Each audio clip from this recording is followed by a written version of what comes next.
రేవంత్ రెడ్డి గారిని నేను కొన్ని ప్రశ్నలు ఎదుర్కొన్నాను. దాంట్లో భాగంగా మీరు మొదట పిసిసి కావాలని కోరుకున్నది కొండా సురేఖ, కొండా మురళీధరరావు గారు. ఆ రోజు వారు మాట్లాడుతూ కొండా మురళి గారి ఆదేశాల మేరకు కొండా సురేఖ గారు పిసిసి రేవంత్ రెడ్డి గారిని ప్రపోజ్ చేయడం జరిగింది. తర్వాత ఢిల్లీ స్థాయిలో కూడా ఆమె ప్రపోజ్ చేయడం జరిగింది. ఆ రోజు నువ్వు పిసిసి అయినాక ఫస్ట్ మొట్టమొదటిగా మా ఇంటికి వచ్చారు. వచ్చి నువ్వు అన్న మాట ఏంటంటే మా నాన్నతోని కొండా మురళి గారితోని అన్న 38 సీట్లు వచ్చినా 36 సీట్లు వచ్చినా నీకు ఎమ్మెల్సీ ఇస్తానన్నావు. అన్నవా లేదా అనేది మా కోటగాని మైసమ్మ దగ్గరికి రా, ఎల్లమ్మ దగ్గరికి రా, శక్తివంతమైన దేవత ఆడ నేను అనలేదని నువ్వు ప్రమాణం చేయి, అప్పుడు నేను చెప్తా.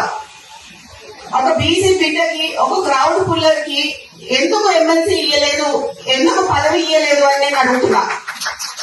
ఈ రోజు నిన్నొచ్చి నెక్స్ట్ ఎలక్షన్ గురించి మాట్లాడినావు కదా. 2 ఎలక్షన్ల తర్వాత రేవంత్ ప్రకాష్ రెడ్డిని గెలిపియాలని చెప్పినాం. రేవంత్ ప్రకాష్ రెడ్డి అంటే పరకాలకి తెలియదు, పరకాలంటే రేవంత్ ప్రకాష్ రెడ్డికి తెలియదు ఎలక్షన్ల మొదట. అవునా కాదా? ఎవరు వచ్చిండ్రు? కొండా మురళి వచ్చి తిరిగితే రేవంత్ ప్రకాష్ రెడ్డి గెలిచిండు. ఈ రోజు 4-5 నియోజకవర్గాలలో తిరిగి ఆ రోజు గెలిపించుకున్న వ్యక్తి, నువ్వు కార్లో కూర్చోబెట్టుకుని తిరిగిన వ్యక్తి ఈ రోజు ఎందుకు గుర్తొస్తలేదు నీకు? అంటే ముఖ్యమంత్రి అయితే కళ్ళు నెత్తికెక్కినాయా అని అడుగుతానా నేను నిన్ను. నాకు భయం లేదు. ఇవాళ పోతే రేపు రెండు నాకు. ఎందుకు అని అంటే నా బిడ్డ, నా కొడుకు ఎవరైనా చూసుకుంటారు వాళ్ళని. నేను ప్రజల కోసం పనిచేసేదాన్ని, నేను ప్రజల మధ్యలో ఉండేదాన్ని. ఈ రోజు మా నాన్న నాకు అట్లే పెంచిండు, నన్ను భయం లేకుండా పెంచిండు. నేనెవరికి భయపడ్ను, సావుకి భయపడ్ను. కానీ ఈ రోజు చాలా ఈ 2 ఏళ్ళ ఎవరికి ఎదుగుతాయా? ఇలా రాజీనామా చేయమని చెప్పు. ఇలా రాజీనామా చేసి ఎలక్షన్లకు రా. నా ఇల్లు ఇక్కడ మంచి ఇల్లు ఉన్నది, 3 అంతస్తుల బిల్డింగ్ నీకు ఇస్తా. వచ్చి అక్కడనే ఉండి రేవంత్ ప్రకాష్ రెడ్డికి నువ్వు వచ్చి కాంగ్రెసింగ్ చేయి. రేవంత్ ప్రకాష్ రెడ్డి గెలుస్తాడా, లేకపోతే కొన్న కుటుంబంలో ఎవరు గెలుస్తా? ఈ రోజు నేను అదే అడగదలుచుకున్నా. నీతో పాటు ఒక పొంగు ఉన్నది. ఆ పొంగు ఎక్కువసేపు పొంగదయ్యా, పోతుంది. మరి నువ్వు ముఖ్యమంత్రివా, ఆయన ముఖ్యమంత్రి కూడా తెలుస్తలేదు. ఇక్కడ మొన్న హైదరాబాద్ లో ఇంద్రమ్మ ఇల్లు ఇచ్చేటప్పుడు హైదరాబాద్ లో ఆయన పొంగు పోస్టర్లు వేసుకున్నారు. మరి అక్కడనే హైదరాబాద్ ఇన్ఛార్జ్ అయిన పొన్నం ప్రభాకర్ గారి ఫోటో వేయలేదు. అంటే బీసీలంటే అంత చులకన్నా మీకు? పిసిసి కావడానికి తిరిగిన దయాసాగర్ రావు గారిని కానీ, షబీర్ అలీ గారిని కానీ అప్పుడు కార్లు ఎక్కించుకొని చెప్పినావు. అట్లీస్ట్ వాళ్ళకి అపాయింట్మెంట్ అన్నా ఇస్తున్నావా నువ్వు అని అడుగుతున్నా నేను ఈ సందర్భంగా నేను గుర్తు చేయాల్సింది ఏంటంటే, నిన్ను కూడా కొడంగల్లో ఒకసారి ప్రజలు ఓడగొట్టిండ్రు. అట్లాంటిది నేను 10 ఏళ్ళు ముఖ్యమంత్రి ఉంటానని చెప్పుకున్నావు. రాజశేఖర్ రెడ్డి గారు లాంటి వాళ్ళు కూడా చెప్పుకోలేదు అట్లా. నీకు కాంగ్రెస్ సంస్కృతి అనేది ఇంకా ఎక్కలేదు అని చెప్పి నీకు చెప్తున్నా. ఒకనాడు కూడా కాంగ్రెస్ పార్టీ జెండా పట్టనటువంటి వ్యక్తి చేసిన, గతంలో కాంగ్రెస్ పార్టీలో ఉండి 10 సంవత్సరాలు టీఆర్ఎస్ ప్రభుత్వం ఉంటే ఆ పార్టీలో పోయి అన్ని సంపాదించుకుని మళ్ళా వచ్చిన వాళ్ళకి వేసినారు. ఇదా కాంగ్రెస్ పార్టీ? ఇదా రాజకీయం? గన్పూర్ కూడా అదే మాట జరిగింది. ఇన్ని తప్పులు చేస్తున్నా మేము భరించి ఊరుకుంటున్నాం. నేను భరించకుంటే ఇంకో జీవన్ రెడ్డి కావాల్సి వస్తుంది. నేను భరించకుంటే ఇంకో జీవన్ రెడ్డి కావాల్సి వస్తుంది. వద్దు, నన్ను బయటకోమంటా కాంగ్రెస్ పార్టీకి వెళ్ళి. వద్దు వద్దు, కాంగ్రెస్ పార్టీ నాది.